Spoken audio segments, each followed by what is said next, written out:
Hello friends, ನವೋಪ್ರಮತಿ ಸಂಸ್ಥೆ ಅರ್ಪಿಸುವ February 5 ಮತ್ತು 6ರ ಕನ್ನಡದಲ್ಲಿ ದಿನಪತ್ರಿಕೆಗಳ ವಿಶ್ಲೇಷಣೆಗೆ ತಮಗೆಲ್ಲರಿಗೂ ಸ್ವಾಗತ. ಸಂಚಿಕೆಯ ಮೊದಲ article, India, France, United Arab Emirates trilateral initiative. ಸಾಮಾನ್ಯಾಧ್ಯಯನ ಪತ್ರಿಕೆ 2ರ ಅಡಿಯಲ್ಲಿ effects of policies and politics of countries on India's interest ಅನ್ನುವಂಥ ಪಠ್ಯಕ್ರಮದ ಅಡಿಯಲ್ಲಿ ಓದ್ಕೊಳ್ಬೋದಾಗುತ್ತೆ. ಭಾರತ, ಫ್ರಾನ್ಸ್ ಮತ್ತು ಯುನೈಟೆಡ್ ಅರಬ್ ಎಮಿರೇಟ್ಸ್ ಈಗ ಅಗ್ರಿ ಮಾಡಿವೆ ಒಂದು ಪಾರ್ಟ್ನರ್ಶಿಪ್ಪಿಗೆ. ಇಲ್ಲಿ ನ್ಯೂಕ್ಲಿಯರ್ ಮತ್ತು ಸೋಲಾರ್ ಎನರ್ಜಿ, ಕ್ಲೈಮೇಟ್ ಚೇಂಜ್ ಆಗಿರಬಹುದು ಮತ್ತು ಅಂದರೆ ಯಾವ ರೀತಿಯಾಗಿ ಇದನ್ನು ಟ್ಯಾಕಲ್ ಮಾಡುವಂಥದ್ದು ಅಂತ, ಹಾಗೆಯೇ ಬಯೋಡೈವರ್ಸಿಟಿಯನ್ನು ಪ್ರಿಸರ್ವ್ ಮಾಡುವಂಥದ್ದು, ಈ ಎಲ್ಲ ಕ್ಷೇತ್ರಗಳಲ್ಲಿ ಮೂರು ರಾಷ್ಟ್ರಗಳು ಕೂಡ ಕೈ ಜೋಡಿಸಿ ವರ್ಕ್ ಮಾಡೋದಕ್ಕೆ ಅಂತ ಹೇಳಿ ಒಂದು ಪಾರ್ಟ್ನರ್ಶಿಪ್ಪಿಗೆ ಸಹಿ ಹಾಕ್ತಿವೆ. ಐಡಿಯಾ ಆಫ್ ದಿಸ್ ಪಾರ್ಟ್ನರ್ಶಿಪ್ ಅನ್ನುವಂಥದ್ದು ಮೊದಲ ಬಾರಿಗೆ ನ್ಯೂಯಾರ್ಕ್ನಲ್ಲಿ ಸೆಪ್ಟೆಂಬರ್ 2022ರಲ್ಲಿ ನಡೆದಂಥ ಯುನೈಟೆಡ್ ನೇಷನ್ ಜನರಲ್ ಅಸೆಂಬ್ಲಿಯ ಸಂದರ್ಭದಲ್ಲಿ ಈ ಒಂದು ಪಾರ್ಟ್ನರ್ಶಿಪ್ಪಿನ ಐಡಿಯಾ ಅನ್ನುವಂಥದ್ದು ಮೊದಲ ಬಾರಿಗೆ ಡಿಸ್ಕಸ್ ಆಗಿತ್ತು. ಹಾಗಾದರೆ ಈ ರೀತಿಯ ಒಂದು ಟ್ರೈಲ್ಯಾಟ್ರಲ್ ಇನಿಷಿಯೇಟಿವಿನ ಮುಖ್ಯ ಅಂಶಗಳೇನು ಅಂತ ನೋಡೋದೇ ಆದರೆ, ಈ ಇನಿಷಿಯೇಟಿವ್ ಅನ್ನುವಂಥದ್ದು ಒಂದು ಫೋರಮ್ ಆಗಿ ಕಾರ್ಯ ಮಾಡುತ್ತೆ.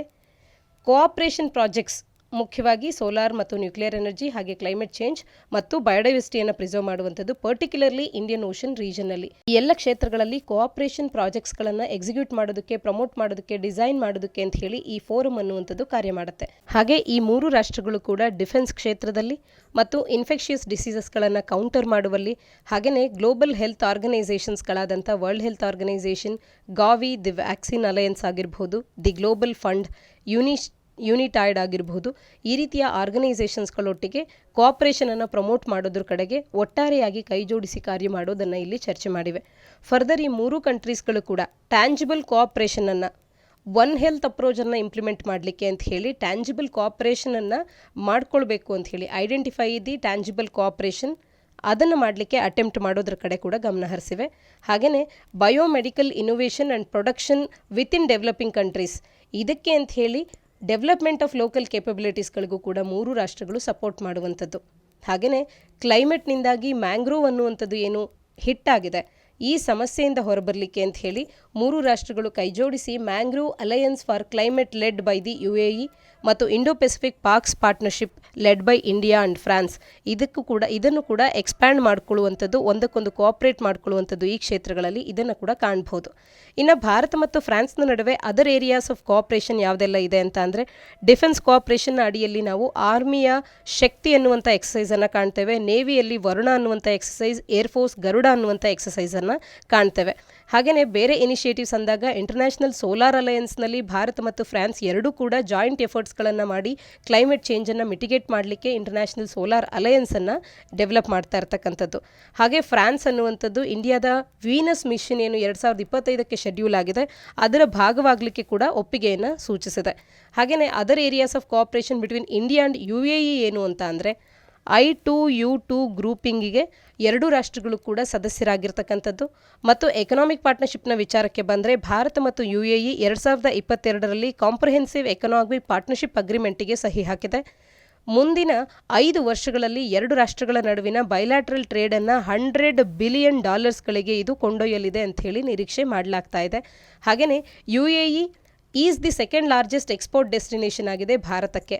ಮೊದಲ ಲಾರ್ಜೆಸ್ಟ್ ಎಕ್ಸ್ಪೋರ್ಟ್ ಡೆಸ್ಟಿನೇಷನ್ US, ಅಂದರೆ ಭಾರತ ಹೆಚ್ಚು ಎಕ್ಸ್ಪೋರ್ಟ್ಸ್ಗಳನ್ನು ಎಲ್ಲಿಗೆ ಮಾಡುತ್ತೆ ಅಂದರೆ ಹೆಚ್ಚಿನದಾಗಿ USಗೆ, ನಂತರದ ಸೆಕೆಂಡ್ ಪ್ಲೇಸನ್ನು UAE ಪಡ್ಕೊಳ್ಳುತ್ತೆ. ಅಮೌಂಟ್ ಆಫ್ ಎಷ್ಟರ ಮಟ್ಟಿಗೆ ಅಂದರೆ $28 ಬಿಲಿಯನ್ ಇಲ್ಲಿಂದ ಎಕ್ಸ್ಪೋರ್ಟ್ ಆಗಿದೆ 2021-22ರ ಸಾಲಿನಲ್ಲಿ. UAEಗೆ ಕೂಡ India second largest trading partner ಆಗಿತ್ತು 2021ರಲ್ಲಿ. ಎಷ್ಟರ ಮಟ್ಟಿಗೆ ಅಂದರೆ $45 ಬಿಲಿಯನ್ ನಾನ್ ಆಯಿಲ್ ಟ್ರೇಡನ್ನು ಹೊಂದಿತ್ತು. ಇನ್ನು ಡಿಫೆನ್ಸ್ ಕೋಆಪರೇಷನನ್ನು ಕೂಡ UAE ಒಟ್ಟಿಗೆ ಭಾರತ ಹೊಂದಿರತಕ್ಕಂಥದ್ದು. ಡೆಸರ್ಟ್ ಈಗಲ್ 2 ಅನ್ನುವಂಥ ಒಂದು ಜಾಯಿಂಟ್ ಏರ್ ಕಂಬ್ಯಾಟ್ ಎಕ್ಸಸೈಸನ್ನು ಏರ್ ಫೋರ್ಸಸ್ ಆಫ್ ಇಂಡಿಯಾ ಮತ್ತು UAE ನಡೆಸುತ್ತೆ. ಈ ರೀತಿಯ ಮಿಲಿಟರಿ ಎಕ್ಸಸೈಸಸ್ ಆಗಿರಬಹುದು, ನೇವಲ್ ಎಕ್ಸಸೈಸಸ್ ಆಗಿರಬಹುದು, ಏರ್ಫೋರ್ಸ್ ಎಕ್ಸಸೈಸಸ್ಗಳು ನಮಗೆ ಪರೀಕ್ಷಾ ದೃಷ್ಟಿಕೋನದಲ್ಲಿ ಬಹು ಉಪಯುಕ್ತ ಆಗುತ್ತೆ. ಯಾವ ರೀತಿಯ ಎಕ್ಸಸೈಸ್ ಮತ್ತು ಯಾರೊಟ್ಟಿಗೆ ನಡೀತು, ಕಳೆದ ಸಂಚಿಕೆ ಯಾವುದು, ಎಲ್ಲಿ ನಡೀತು ಕಳೆದ ಸಂಚಿಕೆ, ಇವೆಲ್ಲವೂ ಕೂಡ ನಮಗೆ ತಿಳಿದಿರಬೇಕು. ಹಾಗೆ ಇದು ಆ್ಯನಿಯಲ್ಲ, ಬೈ ಆ್ಯನಿಯಲ್ಲ, ಈ ಮಾಹಿತಿ ಕೂಡ ತಿಳಿದಿರಬೇಕಾಗತ್ತೆ. ಪ್ರಿಲಿಮ್ಸ್ಗೆ ಬಹು ಪೂರಕವಾಗುವಂಥ ಅಂಶ ಆಗುತ್ತೆ. ಮುಂದಿನ ಆರ್ಟಿಕಲ್, ಸರ್ವೈಲೆನ್ಸ್ ಬಲೂನ್. ಸಾಮಾನ್ಯಾಧ್ಯಯನ ಪತ್ರಿಕೆ 3ರ ಅಡಿಯಲ್ಲಿ ಸೈಬರ್ ಸೆಕ್ಯುರಿಟಿ ಅಡಿಯಲ್ಲಿ ಓದ್ಕೊಳ್ಬಹುದು. ಹೈ ಆಲ್ಟಿಟ್ಯೂಡ್ ಸರ್ವೈಲೆನ್ಸ್ ಬಲೂನ್ಸ್ಗಳ ಕುರಿತಂತೆ ಆರ್ಟಿಕಲ್ ಮಾತನಾಡ್ತಾ ಇದೆ. ಯುನೈಟೆಡ್ ಸ್ಟೇಟ್ಸ್ ಅನ್ನುವಂಥದ್ದು ಈಗ ಚೈನಾದ ಸರ್ವೈಲೆನ್ಸ್ ಬಲೂನನ್ನು ಶಾಟ್ ಡೌನ್ ಮಾಡಿದೆ. ಇದರ ಹಿನ್ನೆಲೆಯಲ್ಲಿ ಆರ್ಟಿಕಲನ್ನು ನಾವು ಚರ್ಚೆ ಮಾಡ್ತಾ ಇರ್ತಕ್ಕಂಥದ್ದು. ಚೈನಾದ ಸರ್ವೈಲೆನ್ಸ್ ಬಲೂನ್ ಅನ್ನುವಂಥದ್ದು US ಏರ್ ಸ್ಪೇಸ್ನಲ್ಲಿ ಸ್ಪಾಟ್ ಆಗಿತ್ತು ಅಂತ ಹೇಳಿ ಆ ಕಾರಣಕ್ಕೆ ಅದನ್ನು ಶಾಟ್ ಡೌನ್ ಮಾಡಿರ್ತಕ್ಕಂಥದ್ದು. ಹಾಗಾದರೆ ಆರ್ಟಿಕಲ್ನ ಹಿನ್ನೆಲೆಯಲ್ಲಿ ಸರ್ವೈಲೆನ್ಸ್ ಬಲೂನ್ ಅಂದರೆ ಏನು ಅನ್ನುವಂಥದ್ದನ್ನು ತಿಳ್ಕೊಳ್ತಾ ಹೋಗೋಣ. ಇವು ಚೀಪ್, ಕ್ವೈಟ್ ಆಗುವಂಥ ಮತ್ತು ಹಾರ್ಡ್ ಟು ರೀಚ್ ಬಲೂನ್ಸ್ ಆಗಿರುತ್ತೆ. ಇವುಗಳನ್ನು ರೆಕನೈಸೆನ್ಸ್ ಪರ್ಪಸಸ್ಗಳಿಗೆ ಬಳಕೆ ಮಾಡಿಕೊಳ್ಳಾಗುತ್ತೆ. ಅಮೆರಿಕನ್ ಸಿವಿಲ್ ವಾರ್ನ ಸಂದರ್ಭದಲ್ಲಿ ಕೂಡ ಈ ರೀತಿಯ ಕಾನ್ಫ್ಲಿಕ್ಟ್ಸ್ನಲ್ಲಿ ಇವುಗಳನ್ನು ಬಳಕೆ ಮಾಡಿಕೊಳ್ಳಾಗಿತ್ತು. ಈ ಪ್ರಾಕ್ಟೀಸ್ ಅನ್ನುವಂಥದ್ದು ವರ್ಲ್ಡ್ ವಾರ್ ಒನ್ನ ಸಂದರ್ಭದಲ್ಲಿ ವೈಡ್ ಸ್ಪ್ರೆಡ್ ಆಗಿ ಆಯಿತು. ಅದಾದ ನಂತರ ಕೋಲ್ಡ್ ವಾರ್ನ ಸಂದರ್ಭದಲ್ಲಿ ಕೂಡ ಇವುಗಳನ್ನು ಎಕ್ಸ್ಟೆನ್ಸಿವ್ ಆಗಿ ಬಳಕೆ ಮಾಡಲಾಗಿತ್ತು. US ಅನ್ನುವಂಥದ್ದು ಹಂಡ್ರೆಡ್ಸ್ ಆಫ್ ಬಲೂನ್ಸ್ಗಳನ್ನು ಲಾಂಚ್ ಮಾಡಿ ಇಂಟೆಲಿಜೆನ್ಸನ್ನು ಸೋವಿಯತ್ ಯೂನಿಯನ್ ಮತ್ತು ಚೈನಾದ ಕಡೆಯಿಂದ ಪಡ್ಕೊಂಡಿತ್ತು. ವೈಲ್ ಇವುಗಳ ಯೂಸ್ ಅನ್ನುವಂಥದ್ದು ರೈಸ್ ಆಫ್ ಅನ್ಮ್ಯಾನ್ಡ್ ಡ್ರೋನ್ಸ್ ಈಗ ಬಂದಿರೋದ್ರಿಂದಾಗಿ ಇದು ಡಿಕ್ಲೈನ್ ಆಗಿದೆ. ಆ್ಯಂಡ್ ಸ್ಯಾಟಲೈಟ್ಸ್ಗಳು ಈಗಿರೋದ್ರಿಂದ ಈ ಒಂದು ಬಲೂನ್ಸ್ಗಳ ಬಳಕೆ ಅನ್ನುವಂಥದ್ದು ಕಡಿಮೆ ಆಗಿದೆ. ಆದರೂ ಕೂಡ ಕೆಲವು ಕಂಟ್ರೀಸ್ಗಳು ಇವತ್ತು ಕೂಡ ಸ್ಪೈ ಬಲೂನ್ಸ್ಗಳನ್ನು ಎಂಪ್ಲಾಯ್ ಮಾಡ್ಕೊಳ್ಳುತ್ತೆ. ಈ ರೀತಿಯ ಬಲೂನ್ಸ್ಗಳನ್ನು ಸೆಂಡ್ ಮಾಡೋದರ ಪರ್ಪಸ್ ಏನು ಅಂತ ಅಂದರೆ, ಚೈನಾದ ಪ್ರಕಾರ the balloon was for research but got of track ಅಂತ ಹೇಳಿ ಚೈನಾ ಹೇಳ್ತಾ ಇದೆ. ರಿಸರ್ಚ್ನ ಪರ್ಪಸ್ಗಾಗಿ ಇದನ್ನು ನಾವು ಬಳಸ್ತಾ ಇದ್ವಿ, ಆದರೆ ಇದು ದಾರಿ ತಪ್ಪಿ US ಏರ್ ಸ್ಪೇಸಿಗೆ ಎಂಟರ್ ಆಗಿದೆ ಅನ್ನುವಂಥದ್ದನ್ನು ಚೈನಾ ತಿಳಿಸ್ತಾ ಇರ್ತಕ್ಕಂಥದ್ದು. ಹಾಗಾದರೆ ಯಾಕೆ ಸರ್ಕಾರಗಳು ಸರ್ವೈಲೆನ್ಸ್ ಬಲೂನ್ಸ್ಗಳನ್ನು ಬಳಸ್ತವೆ ಅಂತ ಅಂದರೆ, ಕ್ಲೋಸ್ ರೇಂಜ್ ಮಾನಿಟ್ರಿಂಗನ್ನು ಪಡ್ಕೊಳ್ಳಿಕ್ಕೆ. ಸ್ಯಾಟಲೈಟ್ಸ್ನ ಏಜ್ನಲ್ಲಿ ಸರ್ವೈಲೆನ್ಸ್ ಬಲೂನ್ಸ್ ಅನ್ನುವಂಥದ್ದು ಟಿಪಿಕಲಿ ಅಡ್ವಾನ್ಸ್ಡ್ ಬಲೂನ್ಸ್ಗಳಾಗಿ ಇವುಗಳನ್ನು ಬಳಕೆ ಮಾಡೋದಾದರೆ ಮಾತ್ರ ಬಳಕೆ ಮಾಡುವಂಥದ್ದು. ಈ ಟಿಪಿಕಲಿ ಅಡ್ವಾನ್ಸ್ ಬಲೂನ್ಸ್ಗಳಲ್ಲಿ hi-tech downward pointing imaging gear ಅನ್ನುವಂಥದ್ದು ಇರುತ್ತೆ. ಕ್ಲೋಸ್ ರೇಂಜ್ ಮಾನಿಟ್ರಿಂಗನ್ನು ಇದು ಆಫರ್ ಮಾಡ್ತಾ ಇರುತ್ತೆ. ಕಂಪೇರ್ ಟು ಸ್ಯಾಟಲೈಟ್ಸ್, ಈ ಏರ್ ಬಲೂನ್ಸ್ಗಳು ಲೋಯರ್ ಹೈಟ್ನಲ್ಲಿ ಲೋಯರ್ ಫ್ಲೈಯಿಂಗ್ ಬಲೂನ್ಸ್ಗಳಾಗೋದ್ರಿಂದ ಇಮೇಜ್ ಕ್ವಾಲಿಟಿ ಕೂಡ ಬೆಟರ್ ಆಗಿ ಇರುತ್ತೆ. ಹಾಗಾಗಿ ಕ್ಲಿಯರ್ ಇಮೇಜಸ್ಗಳನ್ನು ಇವು ಪಡ್ಕೊಳ್ಬಹುದಾಗುತ್ತೆ. ಸ್ಯಾಟಲೈಟ್ಸ್ಗಳು ಅರ್ಥನೊಟ್ಟಿಗೆ ಇನ್ಸಿಂಕ್ನಲ್ಲಿ ರೊಟೇಟ್ ಆಗ್ತಾ ಕಂಟಿನ್ಯೂಸ್ ಆಗಿ ಫೋಟೋಸ್ಗಳನ್ನು ಕ್ಯಾಪ್ಚರ್ ಮಾಡೋದ್ರಿಂದ ಹೇಸಿಯರ್ ಇಮೇಜಸ್ಗಳು ಬರುತ್ತೆ ಫಾರ್ದರ್ ಆರ್ಬಿಟ್ ಇರೋದ್ರಿಂದಾಗಿ. ಇನ್ನು ಈ ರೀತಿಯ ಸರ್ವೈಲೆನ್ಸ್ ಬಲೂನ್ಸ್ಗಳು ಎಲೆಕ್ಟ್ರಾನಿಕ್ ಸಿಗ್ನಲ್ಸ್ಗಳನ್ನು ಗ್ಯಾದರ್ ಮಾಡೋದಕ್ಕೆ ಕೇಪಬಲ್ ಆಗಿರುತ್ತೆ. ಸರ್ವೈಲೆನ್ಸ್ ಬಲೂನ್ಸ್ಗಳು ಈ ರೀತಿಯ ಒಂದು ಕೇಪಬಿಲಿಟಿಯನ್ನು ಕೂಡ ಹೊಂದಿರುತ್ತೆ. ಹಾಗಾಗಿ ಇಂಟರ್ಸೆಪ್ಟಿಂಗ್ ಕಮ್ಯುನಿಕೇಷನ್ ಅನ್ನುವಂಥದ್ದು ಕೂಡ ಇದಕ್ಕಾಗಿ ಕೂಡ ಸರ್ಕಾರಗಳು ಇದನ್ನು ಬಳಸುವಂಥದ್ದು. ಹಾಗಾದರೆ other ways of surveillance techniques ಏನೆಲ್ಲ ಇದೆ ಅಂದರೆ, ಎಲೆಕ್ಟ್ರಾನಿಕ್ ಸರ್ವೈಲೆನ್ಸನ್ನು ಮಾಡುವಂಥದ್ದು, ಹ್ಯೂಮನ್ ಇಂಟೆಲಿಜೆನ್ಸನ್ನು ಬಳಸುವಂಥದ್ದು, ಸೈಬರ್ ಎಸ್ಪಿಯೋನೇಜನ್ನು ಮಾಡ್ತಾ ಇದ್ದಾರೆ, ಸ್ಯಾಟಲೈಟ್ ಇಮೇಜರಿ ಆಗಿರ್ಬೋದು, ಡ್ರೋನ್ ಟೆಕ್ನಾಲಜಿಯನ್ನು ಬಳಸುವಂಥದ್ದು, ಈ ಎಲ್ಲ ರೀತಿಯ ಸರ್ವೈಲೆನ್ಸ್ ಟೆಕ್ನಿಕ್ಸ್ಗಳನ್ನು ಬಳಸಲಾಗ್ತಾ ಇದೆ. ಮುಂದಿನ ಆರ್ಟಿಕಲ್ ಪ್ಯಾರಿಸ್ ಕ್ಲಬ್ಗೆ ಸಂಬಂಧಿಸಿದಂಥದ್ದು. ಸಾಮಾನ್ಯ ಅಧ್ಯಯನ ಪತ್ರಿಕೆ 2ರ ಅಡಿಯಲ್ಲಿ effects of policies and politics of countries on India's interests ಅನ್ನುವಂಥ ಪಠ್ಯಕ್ರಮದ ಅಡಿಯಲ್ಲಿ ಓದ್ಕೊಳ್ಬೋದಾಗುತ್ತೆ. ಪ್ಯಾರಿಸ್ ಕ್ಲಬ್ ಅನ್ನುವಂಥದ್ದು ಒಂದು ಇನ್ಫಾರ್ಮಲ್ ಗ್ರೂಪ್ ಆಗಿದೆ. ಯಾವುದರ ಇನ್ಫಾರ್ಮಲ್ ಗ್ರೂಪ್ ಅಂತ ಅಂದರೆ, ಕ್ರೆಡಿಟರ್ ನೇಷನ್ಸ್ಗಳ ಒಂದು ಇನ್ಫಾರ್ಮಲ್ ಗ್ರೂಪ್ ಆಗಿದೆ. ಇವು ಫಿನಾನ್ಷಿಯಲ್ ಅಶ್ಯೂರೆನ್ಸಸ್ಸನ್ನು ಪ್ರೊವೈಡ್ ಮಾಡುತ್ತೆ IMFಗೆ. ಶ್ರೀಲಂಕಾದ ಡೆಪ್ಟ್ನ ವಿಚಾರದಲ್ಲಿ they provide financial assurances to the IMF on Sri Lanka's ಡೆಪ್ಟ್. ಶ್ರೀಲಂಕಾ ಅನ್ನುವಂಥದ್ದು ಪ್ಯಾರಿಸ್ ಕ್ಲಬ್ಬಿನ ಅಶ್ಯೂರೆನ್ಸನ್ನು ಇವತ್ತು ಅವಶ್ಯಕವಾಗಿ ಅದಕ್ಕೆ ಬೇಕಾಗಿದೆ. ಅದರ್ ಕ್ರೆಡಿಟರ್ಸ್ಗಳ ಅಶ್ಯೂರೆನ್ಸ್ ಕೂಡ ಬೇಕಾಗಿದೆ. ಯಾಕೆ ಅಂತ ಅಂದರೆ US $2.9 ಬಿಲಿಯನ್ ಬೇಲ್ಔಟ್ ಪ್ಯಾಕೇಜನ್ನು IMFನಿಂದ ಇದು ಪಡ್ಕೊಳ್ಳಿಕ್ಕೆ. ಎಕನಾಮಿಕ್ ಕ್ರೈಸಿಸನ್ನು ಕಂಡಿದೆ ಶ್ರೀಲಂಕಾ 2022ರಲ್ಲಿ. ಹಾಗಾಗಿ ಅದಕ್ಕೆ ಈ ರೀತಿಯ ಒಂದು ಬೇಲ್ಔಟ್ ಪ್ಯಾಕೇಜ್ ಅನ್ನುವಂಥದ್ದು IMFನ ಕಡೆಯಿಂದ ಬೇಕು. ಅದಕ್ಕೆ ಶ್ರೀಲಂಕಾಕ್ಕೆ ಈ ಪ್ಯಾರಿಸ್ ಕ್ಲಬ್ ರಾಷ್ಟ್ರಗಳ ಒಂದು ಅಶ್ಯೂರೆನ್ಸಿನ ಅವಶ್ಯಕತೆ ಇದೆ ಮತ್ತು ಬೇರೆ ಕ್ರೆಡಿಟರ್ಸ್ಗಳ ಅಶ್ಯೂರೆನ್ಸಿನ ಅವಶ್ಯಕತೆ ಇದೆ. ಹಾಗಾದರೆ ಆರ್ಟಿಕಲ್ನ ಹಿನ್ನೆಲೆಯಲ್ಲಿ ಪ್ಯಾರಿಸ್ ಕ್ಲಬ್ನ ಬಗ್ಗೆ ಒಂದಷ್ಟು ಡೀಟೇಲ್ ಆಗಿ ತಿಳ್ಕೊಳ್ಳೋದೇ ಆದರೆ, ಇದು ಮೋಸ್ಟ್ಲಿ ವೆಸ್ಟರ್ನ್ ಕ್ರೆಡಿಟರ್ ಕಂಟ್ರೀಸ್ಗಳಾಗಿದ್ದು 1956ರ ಮೀಟಿಂಗ್ ಒಂದರಲ್ಲಿ ಅರ್ಜೆಂಟೀನಾದಲ್ಲಿ ಪಬ್ಲಿಕ್ ಕ್ರೆಡಿಟರ್ಸ್ಗಳಾಗಿ ಪ್ಯಾರಿಸ್ನಲ್ಲಿ ಇವು ಒಪ್ಪಿಗೆಯನ್ನು ಸೂಚಿಸಿದ ನಂತರದಲ್ಲಿ ಪ್ಯಾರಿಸ್ ಕ್ಲಬ್ ಅಂತ ಹೇಳಿ ಇನ್ಫಾರ್ಮಲ್ ಆಗಿ ಈ ಕ್ಲಬ್ ಅನ್ನುವಂಥದ್ದು ಫಾರ್ಮ್ ಆಗಿದೆ. ಇದು ತನ್ನನ್ನು ಒಂದು ಫೋರಮ್ ವೇರ್ ಅಫಿಷಿಯಲ್ ಕ್ರೆಡಿಟರ್ಸ್ಗಳು ಪೇಮೆಂಟ್ ಡಿಫಿಕಲ್ಟೀಸ್ಗಳನ್ನು ಡೆಪ್ಟರ್ ಕಂಟ್ರೀಸ್ಗಳು ಏನು ಫೇಸ್ ಮಾಡ್ತಿರ್ತದೆ ಅದನ್ನು ಸಾಲ್ವ್ ಮಾಡಲಿಕ್ಕೆ ಅಂತ ಹೇಳಿ ಒಂದು ಫೋರಮ್ನ ರೀತಿಯಲ್ಲಿ ಇವು ಫಾರ್ಮ್ ಮಾಡಿಕೊಂಡು ಇಲ್ಲಿ ಮೀಟ್ ಮಾಡೋದನ್ನು ಕಾಣ್ಬೋದು. ಅಫಿಷಿಯಲ್ ಕ್ರೆಡಿಟರ್ಸ್ಗಳು ಡೆಪ್ಟರ್ ಕಂಟ್ರೀಸ್ಗಳ ಪ್ರಾಬ್ಲಮ್ಸ್ಗಳನ್ನು ಸಾಲ್ವ್ ಮಾಡಲಿಕ್ಕೆ ಅಂತ ಹೇಳಿ ಮೀಟ್ ಮಾಡ್ತವೆ. ಇದರ ಆಬ್ಜೆಕ್ಟಿವ್ಸ್ ಏನು ಅಂತ ಅಂದರೆ, ಸಸ್ಟೈನಬಲ್ ಡೆಪ್ಟ್ ರಿಲೀಫ್ ಸೊಲ್ಯೂಷನ್ಸ್ಗಳನ್ನು ಹುಡುಕುವಂಥದ್ದು, ಯಾವ ಕಂಟ್ರೀಸ್ಗಳಿಗೆ ಬೈಲ್ಯಾಟ್ರಲ್ ರೋಲ್ಸ್ಗಳನ್ನು ರೀಪೇ ಮಾಡೋದು ಕಷ್ಟ ಆಗ್ತಿರುತ್ತೆ ಅಂಥವಕ್ಕೆ ಸಸ್ಟೈನಬಲ್ ಡೆಪ್ಟ್ ರಿಲೀಫ್ ಸೊಲ್ಯೂಷನ್ಸ್ಗಳನ್ನು ಹುಡುಕುವಂಥದ್ದು ಇದರ ಆಬ್ಜೆಕ್ಟಿವ್ ಆಗಿರುತ್ತೆ. ಇನ್ನು ಈ ರೀತಿಯ ಪ್ಯಾರಿಸ್ ಕ್ಲಬ್ಬಿನ ಸದಸ್ಯ ರಾಷ್ಟ್ರಗಳು ಅಂದಾಗ Australia, Austria, Belgium, Canada, Denmark, Finland, France, Germany, Ireland, Israel, Japan, Netherlands, Norway, Russia, South Korea, Spain, Sweden, Switzerland, United Kingdom ಮತ್ತು ಯುನೈಟೆಡ್ ಸ್ಟೇಟ್ಸನ್ನು ಕಾಣಬಹುದಾಗಿದೆ. ಎಲ್ಲ 22 ಮೆಂಬರ್ ಕಂಟ್ರೀಸ್ಗಳು ಕೂಡ organisation for economic cooperation and ಡೆವಲಪ್ಮೆಂಟಿನ ಭಾಗವಾಗಿರ್ತಕ್ಕಂಥದ್ದನ್ನು ಕಾಣಬಹುದಾಗುತ್ತೆ. ಮುಂದಿನ article startup India seed fund scheme. ಸಾಮಾನ್ಯ ಅಧ್ಯಯನ ಪತ್ರಿಕೆ 2ರ ಅಡಿಯಲ್ಲಿ ಗೌರ್ಮೆಂಟ್ ಪಾಲಿಸೀಸ್ ಆ್ಯಂಡ್ ಇಂಟರ್ವೆನ್ಷನ್ಸ್, ಹಾಗೆ ಪತ್ರಿಕೆ 3ರ ಅಡಿಯಲ್ಲಿ mobilisation of resources growth and development ಅನ್ನುವಂಥ ಪಠ್ಯಕ್ರಮದ ಅಡಿಯಲ್ಲಿ ಓದ್ಕೊಳ್ಬೋದಾಗುತ್ತೆ. Ministry of commerce and industry ಅನ್ನುವಂಥದ್ದು ಈಗ 477.25 ಕೋಟಿಯಷ್ಟು ಹಣವನ್ನು ಸ್ಟಾರ್ಟಪ್ ಇಂಡಿಯಾ ಫೀಡ್ ಫಂಡ್ ಸ್ಕೀಮ್ನ ಅಡಿಯಲ್ಲಿ ಅಪ್ರೂವ್ ಮಾಡಿದೆ. ಇದು ಸ್ಟಾರ್ಟಪ್ ಇಂಡಿಯಾ ಇನಿಷಿಯೇಟಿವಿನ ಒಂದು ಭಾಗವಾಗಿರ್ತಕ್ಕಂಥ ಒಂದು ಸ್ಕೀಮ್ ಆಗುತ್ತೆ. ಸೀಡ್ ಫಂಡಿಂಗ್ ಅನ್ನುವಂಥದ್ದು ಇದು ಅರ್ಲಿ ಸ್ಟೇಜ್ ಆಫ್ ಇನ್ವೆಸ್ಟ್ಮೆಂಟ್ ಆಗುತ್ತೆ ಸ್ಟಾರ್ಟಪ್ನಲ್ಲಿ ಅಥವಾ ಯಾವುದೇ ಒಂದು ನ್ಯೂ ಬಿಸ್ನೆಸ್ ಐಡಿಯಾದಲ್ಲಿ. ಈ ಒಂದು ಸೀಡ್ ಫಂಡಿಂಗಿನ ಉದ್ದೇಶ ಏನು ಅಂತ ಅಂದರೆ, ಹೊಸದಾಗಿ ಬರುವಂಥ ಈ ಬಿಸ್ನೆಸ್ ಸ್ಟಾರ್ಟಪ್ಸ್ಗಳೇನಿರುತ್ತೆ ಅಥವಾ ಕಂಪನೀಸ್ಗಳೇನಿರುತ್ತೆ, ಇವು ಅಡಿಷ್ನಲ್ ರೌಂಡ್ಸ್ ಆಫ್ ಫಂಡಿಂಗನ್ನು ಸೆಕ್ಯೂರ್ ಮಾಡಿಕೊಳ್ಳುವಂಥ ಪಾಯಿಂಟಿಗೆ ರೀಚ್ ಆಗಲಿ ಅನ್ನುವಂಥದ್ದು ಇದರ ಉದ್ದೇಶ ಆಗಿರುತ್ತೆ. ಅಥವಾ ರೆವಿನ್ಯೂವನ್ನು ಜನ್ರೇಟ್ ಮಾಡುವಂಥ ಸ್ಟೇಜ್ಗೆ ರೀಚ್ ಆಗಲಿ, ಸೊ ದಟ್ ಅವು ಸೆಲ್ಫ್ ಸಸ್ಟೈನ್ ಆಗಲಿಕ್ಕೆ ಹೆಲ್ಪ್ಫುಲ್ ಆಗಲಿ ಅನ್ನುವಂಥದ್ದೇ ಈ ಸೀಡ್ ಫಂಡಿಂಗಿನ ಉದ್ದೇಶ ಆಗುತ್ತೆ. ಆರ್ಟಿಕಲ್ನ ಹಿನ್ನೆಲೆಯಲ್ಲಿ ಸ್ಟಾರ್ಟಪ್ ಇಂಡಿಯಾ ಸ್ಕೀಮ್ನ ಬಗ್ಗೆ ಮಾಹಿತಿಯನ್ನು ತಿಳ್ಕೊಳ್ತಾ ಹೋಗೋಣ. ಸ್ಟಾರ್ಟಪ್ ಇಂಡಿಯಾ ಅನ್ನುವ ಇನಿಷಿಯೇಟಿವ್ ಅನ್ನುವಂಥದ್ದು ಒಂದು ರೋಬೋಟ್ ಸ್ಟಾರ್ಟಪ್ ಎಕೋಸಿಸ್ಟಮನ್ನು ಭಾರತದಲ್ಲಿ ಡೆವಲಪ್ ಮಾಡಲಿಕ್ಕೆ ಹೆಲ್ಪ್ಫುಲ್ ಆಗುವಂಥ ಒಂದು ಇನಿಷಿಯೇಟಿವ್ ಆಗಿದ್ದು, ಇನೋವೇಷನನ್ನು ನರ್ಚರ್ ಮಾಡುತ್ತೆ, ಹಾಗೆ ಬಡ್ಡಿಂಗ್ ಆಂಟ್ರಪ್ರಿನರ್ಸ್ಗಳಿಗೆ ಅವಕಾಶಗಳನ್ನು ನೀಡ್ತಾ ಹೋಗುತ್ತೆ.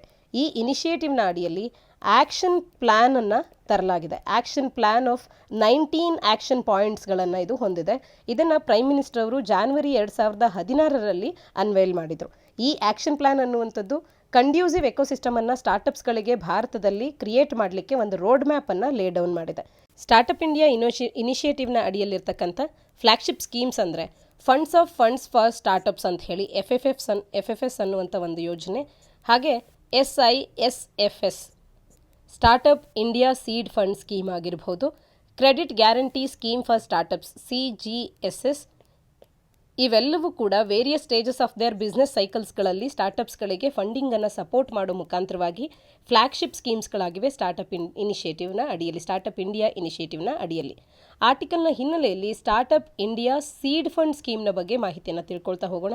ಜಾನ್ವರಿ 2021ರಲ್ಲಿ ಸ್ಟಾರ್ಟಪ್ ಇಂಡಿಯಾ ಇಂಟರ್ನ್ಯಾಷನಲ್ ಸಮ್ಮಿಟ್ 16ನೇ ಜಾನ್ವರಿ 2021 ಸಂದರ್ಭದಲ್ಲಿ ನಡೆದಂಥ ಸಂದರ್ಭದಲ್ಲಿ ಈ ಒಂದು ಯೋಜನೆಯನ್ನು ಅನೌನ್ಸ್ ಮಾಡಲಾಯಿತು. Department for promotion of industry and internal trade DPIIT ಅನ್ನುವಂಥದ್ದು 945 crore ರೂಪೀಸ್ಗಳನ್ನು 4 ಇಯರ್ಸ್ನ ಒಂದು ಪೀರಿಯಡ್ಗೆ ಅಂತ ಹೇಳಿ 2021-22ನ ಸಾಲಿನಿಂದ ಪ್ರಾರಂಭ ಆಗುವಂತೆ ಫಿನಾನ್ಷಿಯಲ್ ಅಸಿಸ್ಟೆನ್ಸನ್ನು ಸ್ಟಾರ್ಟಪ್ಸ್ಗಳಿಗೆ ಪ್ರೊವೈಡ್ ಮಾಡ್ತಾ ಇದೆ. ಪ್ರೂಫ್ ಆಫ್ ಕಾನ್ಸೆಪ್ಟ್ಗಾಗಿ, ಪ್ರೋಟೋಟೈಪ್ ಡೆವಲಪ್ಮೆಂಟಿಗೆ, ಪ್ರಾಡಕ್ಟ್ ಟ್ರಯಲ್ಸ್ಗಳಿಗೆ ಮತ್ತು ಮಾರ್ಕೆಟ್ ಎಂಟ್ರಿಗೆ, ಕಮರ್ಷಿಯಲೈಸೇಷನ್ಗೆ ಹೆಲ್ಪ್ಫುಲ್ ಆಗಲಿ ಅಂತ. ಹಾಗೆ ಎಕ್ಸಿಕ್ಯೂಷನ್ ಆ್ಯಂಡ್ ಮಾನಿಟರಿಂಗ್ನ ವಿಚಾರಕ್ಕೆ ಬಂದರೆ ಎಕ್ಸ್ಪರ್ಟ್ಸ್ ಅಡ್ವೈಸರಿ ಕಮಿಟಿ ಅನ್ನುವಂಥದ್ದು DPIIT ಇಂದ ಕಾನ್ಸ್ಟಿಟ್ಯೂಟ್ ಆಗುತ್ತೆ. ಇದು ಓವರಾಲ್ ಎಕ್ಸಿಕ್ಯೂಷನ್ ಆ್ಯಂಡ್ ಮಾನಿಟರಿಂಗಿಗೆ ರೆಸ್ಪಾನ್ಸಿಬಲ್ ಆಗಿರುತ್ತೆ ಸ್ಟಾರ್ಟಪ್ ಇಂಡಿಯಾ ಸೀಡ್ ಫಂಡ್ ಸ್ಕೀಮ್ನ ಅಡಿಯಲ್ಲಿ. ಎಕ್ಸ್ಪರ್ಟ್ಸ್ ಅಡ್ವೈಸರಿ ಕಮಿಟಿ ಅನ್ನುವಂಥದ್ದು ಎವ್ಯಾಲ್ಯೂಯೇಟ್ ಮಾಡುತ್ತೆ ಮತ್ತು ಸೀಡ್ ಫಂಡ್ಸನ್ನು ಯಾರಿಗೆ ಅಲಾಟ್ ಮಾಡಬೇಕು ಅಂತ ಹೇಳಿ ಇನ್ಕ್ಯುಬೇಟರ್ಸ್ಗಳನ್ನು ಸೆಲೆಕ್ಟ್ ಮಾಡುತ್ತೆ, ಪ್ರೋಗ್ರೆಸ್ಸನ್ನು ಮಾನಿಟರ್ ಮಾಡುತ್ತೆ, ಎಲ್ಲ ನೆಸಸರಿ ಮೆಷರ್ಸ್ಗಳನ್ನು ಕೂಡ ತಗೊಳ್ಳುತ್ತೆ. ಫಂಡ್ಸ್ ಅನ್ನುವಂಥದ್ದು ಸರಿಯಾದ ರೀತಿಯಲ್ಲಿ ಎಫಿಷಿಯೆಂಟಾಗಿ ಯುಟಿಲೈಸ್ ಆಗಲಿ ಅಂತ ಹೇಳಿ, so that startup India seed fund ಸ್ಕೀಮಿನ ಆಬ್ಜೆಕ್ಟಿವ್ಸ್ಗಳು ಫುಲ್ಫಿಲ್ ಆಗುವಂತೆ ನೋಡ್ಕೊಳ್ಳುವಂಥ ಕಾರ್ಯವನ್ನು EAC ಅಥವಾ ಎಕ್ಸ್ಪರ್ಟ್ಸ್ ಅಡ್ವೈಸರಿ ಕಮಿಟಿ ಅನ್ನುವಂಥದ್ದು ಮಾಡುತ್ತೆ. ಇನ್ನು ಇದಕ್ಕೆ ಅರ್ಹತೆ ಏನೆಲ್ಲ ಇರಬೇಕು ಅಂತ ಅಂದರೆ, ಯಾವುದೇ ಸ್ಟಾರ್ಟಪ್ DPIIT ಮಿನಿಸ್ಟ್ರಿ ಆಫ್ ಕಾಮರ್ಸ್ನ ಅಡಿಯಲ್ಲಿ ಇದು ರೆಕಗ್ನೈಸ್ ಆಗಿರಬೇಕು, ಹಾಗೆ ಅದು ಇನ್ಕಾರ್ಪೊರೇಟ್ ಆಗಿ 2 ವರ್ಷಗಳು ಆಗಿರಬಾರ್ದು. ಅಪ್ಲಿಕೇಶನ್ ಹಾಕುವಂಥ ಸಂದರ್ಭದಲ್ಲಿ 2 ವರ್ಷದ ಒಳಗಿರ್ತಕ್ಕಂಥ ಸ್ಟಾರ್ಟಪ್ಸ್ಗಳಾಗಿರಬೇಕು.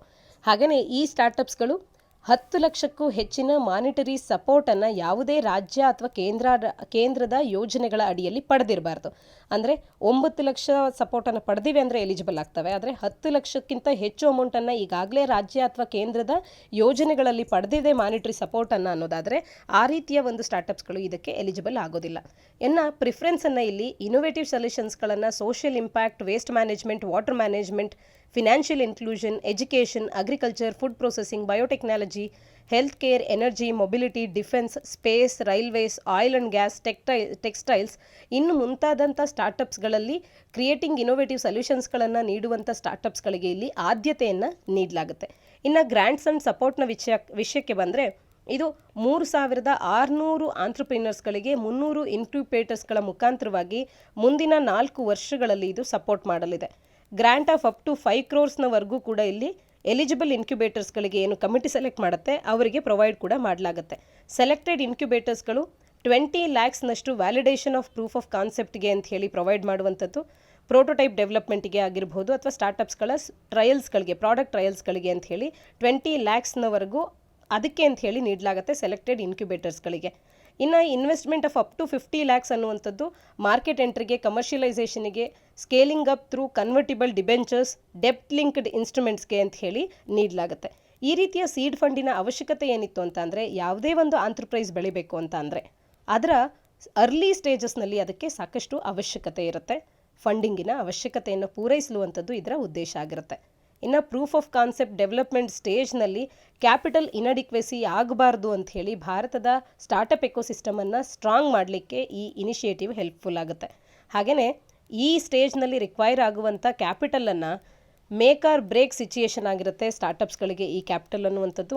ಆ ರೀತಿ ಯಾವುದೇ ಸ್ಟಾರ್ಟಪ್ ಬ್ರೇಕ್ ಆಗದಂತೆ ಸ್ಟ್ರಾಂಗ್ ಆಗಿ ನಿಂತ್ಕೊಳ್ಳಿ ಅಂತ ಹೇಳಿ ಸಪೋರ್ಟನ್ನು ನೀಡಲಿಕ್ಕೆ ಈ ಒಂದು ಯೋಜನೆ ಹೆಲ್ಪ್ಫುಲ್ ಆಗ್ತಾ ಇದೆ. ಸೀಡ್ ಫಂಡ್ ಅನ್ನುವಂಥದ್ದು ಈ ರೀತಿಯ ಪ್ರಾಮಿಸಿಂಗ್ ಕೇಸಸ್ಗಳಿಗೆ ಮಲ್ಟಿಪ್ಲೇಯರ್ ಎಫೆಕ್ಟನ್ನು ಅವೇನು ಬಿಸ್ನೆಸ್ ಐಡಿಯಾಸ್ಗಳಲ್ಲಿ ಮೆನಿ ಸ್ಟಾರ್ಟಪ್ಸ್ಗಳೊಟ್ಟಿಗೆ ಹೊಂದಿರುತ್ತೆ ಅಂಥವಕ್ಕೆ ಹೆಚ್ಚಿನದಾಗಿ ಆದ್ಯತೆಯನ್ನು ನೀಡಿ ಇಲ್ಲಿ ಆಫರ್ ಮಾಡಲಾಗುತ್ತೆ. ಮುಂದಿನ article ground water loss for the Indian Ganga basin ಅಂತ ಹೇಳಿ ಸಾಮಾನ್ಯ ಅಧ್ಯಯನ ಪತ್ರಿಕೆ 2ರ ಅಡಿಯಲ್ಲಿ ಗೌರ್ಮೆಂಟ್ ಪಾಲಿಸೀಸ್ ಆ್ಯಂಡ್ ಇಂಟರ್ವೆನ್ಷನ್ಸ್ನ ಅಡಿಯಲ್ಲಿ ಓದ್ಕೊಳ್ಬೋದಾಗುತ್ತೆ. ಇತ್ತೀಚಿನ ಒಂದು ರಿಪೋರ್ಟ್ ತಿಳಿಸ್ತಾ ಇದೆ, estimation of ground water storage loss for the Indian Ganga basin using multiple lines of evidence ಅನ್ನುವಂಥ ರಿಪೋರ್ಟ್ ಏನು ತಿಳಿಸುತ್ತೆ ಅಂದರೆ, ಗ್ರೌಂಡ್ ವಾಟರ್ ಸ್ಟೋರೇಜ್ ಲೆವೆಲ್ಸ್ ಅನ್ನುವಂಥದ್ದು ಭಾರತದ ಗಂಗಾ ಬೇಸಿನ್ನಲ್ಲಿ ಪ್ರತಿ ವರ್ಷ ಕೂಡ 2.6 ಸೆಂಟಿಮೀಟರ್ನಷ್ಟು ಕಡಿಮೆ ಆಗ್ತಾ ಇದೆ, ಡಿಕ್ಲೈನ್ ಆಗ್ತಾ ಇದೆ ಅನ್ನುವಂಥದ್ದನ್ನು ತಿಳಿಸ್ತಾ ಇದೆ. ಗಂಗಾ ಬೇಸಿನಿನ ಅಕ್ವೈಫರ್ಸ್ಗಳು one of the largest reservoirs of ground water ಆಗಿದೆ ಇಡೀ ವರ್ಲ್ಡ್ನಲ್ಲಿ. ಆದರೆ ಇಲ್ಲಿ ಈ ರೀತಿ ಡಿಕ್ಲೈನನ್ನು ಗಂಗಾ ಬೇಸಿನ್ನಲ್ಲಿ ನಾವು ಸ್ಟೋರೇಜ್ ಲೆವೆಲ್ಸ್ಗಳಲ್ಲಿ, ಗ್ರೌಂಡ್ ವಾಟರ್ ಸ್ಟೋರೇಜ್ ಲೆವೆಲ್ಸ್ಗಳಲ್ಲಿ ಕಾಣ್ತಾ ಇರತಕ್ಕಂಥದ್ದು ಸಾಕಷ್ಟು ನೆಗೆಟಿವ್ ಪರಿಣಾಮವನ್ನು ಉಂಟು ಮಾಡಬಹುದಾದಂಥ ಒಂದು ಅಂಶ ಆಗುತ್ತೆ. ಮುಖ್ಯವಾಗಿ ಫೈಂಡಿಂಗ್ಸ್ ಏನೆಲ್ಲ ಇದೆ ಅಂತ ಅಂದರೆ, ಪರ್ ಇಯರ್ನಲ್ಲಿ 2.6 ಸೆಂಟಿಮೀಟರಷ್ಟು ಡಿಕ್ಲೈನ್ ರೇಟನ್ನು 1996ಇಂದ 2017ನ ಸಂದರ್ಭದಲ್ಲಿ ಕಂಡಿರ್ತಕ್ಕಂಥದ್ದು. ಇನ್ನು ಸ್ಯಾಟಲೈಟ್ ಡೇಟಾವನ್ನು gravity recovery and climate experiment ಗ್ರೇಸ್ನಿಂದ ತಗೊಂಡಿರ್ತಕ್ಕಂಥ ಸ್ಯಾಟಲೈಟ್ ಡೇಟಾ ನೀಡಿರೋ ಪ್ರಕಾರ ಅನಲೈಸ್ ಮಾಡಿದಾಗ ತಿಳಿಸ್ತಾ ಇರ್ತಕ್ಕಂಥದ್ದು ಏನು ಅಂದರೆ, average loss of 1.7 centimetre per ಇಯರ್ನಷ್ಟು ಲಾಸ್ ಆಗಿದೆ ಅಂತ ಹೇಳಿ ಗ್ರೇಸ್ ಸ್ಯಾಟಲೈಟ್ಸ್ಗಳು ತಿಳಿಸುತ್ತೆ. ಗ್ರೇಸ್ ಸ್ಯಾಟಲೈಟ್ಸ್ಗಳು 2002ರಲ್ಲಿ ಲಾಂಚ್ ಆಗಿರ್ತಕ್ಕಂಥದ್ದು. ಅರ್ತಿನ water reservoirs over land, ice and ocean ಹೇಗಿದೆ ಅನ್ನೋದ್ರ ಬಗ್ಗೆ ಇದು ಮಾಹಿತಿಯನ್ನು ನೀಡ್ತಾ ಹೋಗುತ್ತೆ ಗ್ರೇಸ್ ಸ್ಯಾಟಲೈಟ್ಸ್ಗಳು. ಇವು ತಿಳಿಸಿರೋ ಪ್ರಕಾರ ಇಷ್ಟರ ಮಟ್ಟಿಗೆ ನಮಗೆ ಗ್ರೌಂಡ್ ವಾಟರ್ ಅನ್ನುವಂಥದ್ದು ಡಿಪ್ಲೀಟ್ ಆಗ್ತಾ ಇದೆ ಗಂಗಾ ಬೇಸಿನ್ನಲ್ಲಿ ಅನ್ನುವಂಥದ್ದನ್ನು ಗ್ರೇಸ್ ಸ್ಯಾಟಲೈಟ್ಸ್ಗಳು ತಿಳಿಸ್ತಾ ಇರ್ತಕ್ಕಂಥದ್ದು. ಇದರ ಮುಖ್ಯವಾದಂಥ ಇಂಪ್ಯಾಕ್ಟ್ಸ್ ಅನ್ನುವಂಥದ್ದು ರಾಜಸ್ಥಾನ, ಹರಿಯಾಣ, ಡೆಲ್ಲಿಯಲ್ಲಿ ಈಗಾಗಲೇ ಪ್ರನೌನ್ಸ್ ಆಗ್ತಾ ಇದೆ. ಆವ್ರೇಜ್ ಸ್ಟೋರೇಜ್ ಡಿಕ್ಲೈನ್ ಆಫ್ ರಫ್ಲಿ 14 ಸೆಂಟಿಮೀಟರ್ ಪರ್ ಇಯರ್ನಷ್ಟು ಆಗ್ತಾ ಇದೆ. 7.5 centimetre per year, 7.2 centimetre per ಇಯರ್ನಷ್ಟು ರಾಜಸ್ಥಾನ್, ಹರಿಯಾಣ ಮತ್ತು ಡೆಲ್ಲಿನಲ್ಲಿ ಆಗ್ತಾ ಇರ್ತಕ್ಕಂಥದ್ದು. ವೆಸ್ಟ್ ಆ್ಯಂಡ್ ಸೌತ್ ವೆಸ್ಟ್ ಏರಿಯಾಸ್ಗಳು, agriculturally intensive regions and urban areas like Delhi and Agra ಅನ್ನುವಂಥದ್ದು ಬಿಗ್ಗೆಸ್ಟ್ ಹಿಟ್ಟನ್ನು ಕಂಡಿದೆ ಈ ರೀತಿಯ ಒಂದು ಗ್ರೌಂಡ್ ವಾಟರ್ ಲಾಸ್ನಲ್ಲಿ. ಡೆಲ್ಲಿ ಮತ್ತು ಹರಿಯಾಣದಲ್ಲಿ high ground water abstraction rates ಇದ್ದು ಸ್ಟೀಪ್ ಡಿಕ್ಲೈನನ್ನು ಇದು ಎಕ್ಸ್ಪ್ಲೈನ್ ಮಾಡ್ತಾ ಇದೆ. ಬ್ರಹ್ಮಪುತ್ರ ಬೇಸಿನ್ನಲ್ಲೂ ಕೂಡ more ground water level reduction ಅನ್ನುವಂಥದ್ದು ಗಂಗಾ ಆ್ಯಂಡ್ ಇಂಡಸ್ ಬೇಸಿನ್ಸ್ಗಳಿಗೂ ಕೂಡ ಹೆಚ್ಚಿನದಾಗಿ ಆಗ್ತಾ ಇದೆ ಅನ್ನುವಂಥದ್ದು ಮತ್ತೊಂದು ಫ್ಯಾಕ್ಟ್ ಆಗಿ ಇದನ್ನು ಕೂಡ ನಾವು ನೆನಪಿಟ್ಕೊಳ್ಳೋಣ. ಸಂಚಿಕೆಯಲ್ಲಿ ನಾವು ಸ್ಟಾರ್ಟಪ್ ಇಂಡಿಯಾ ಇನಿಷಿಯೇಟಿವ್ನ ಬಗ್ಗೆ ವಿಸ್ತೃತವಾಗಿ ಒಂದಷ್ಟು ಚರ್ಚೆ ಮಾಡಿದ್ವಿ. ಆರ್ಟಿಕಲ್ನ ಹಿನ್ನೆಲೆಯಲ್ಲಿ ವೆಂಚರ್ ಕ್ಯಾಪಿಟಲ್ ಅಂದ್ರೆ ಏನು ಅನ್ನುವಂಥದ್ದನ್ನು 2014ರ ಪ್ರಿಲಿಮ್ಸ್ನಲ್ಲಿ ಪ್ರಶ್ನೆಯನ್ನು ಕೇಳಲಾಗಿದೆ. ತಪ್ಪದೆ ಈ ಪ್ರಶ್ನೆಗೆ ಕಮೆಂಟ್ ಸೆಕ್ಷನಲ್ಲಿ ಉತ್ತರವನ್ನು ನೀಡಿ. ಇದಿಷ್ಟು ಸಂಚಿಕೆಯ ಸುದ್ದಿ ವಿಶ್ಲೇಷಣೆಯಾಗಿದೆ. ಮುಂದಿನ ಸಂಚಿಕೆಯೊಂದಿಗೆ ಮತ್ತೆ ಸಿಗೋಣ. ಧನ್ಯವಾದ.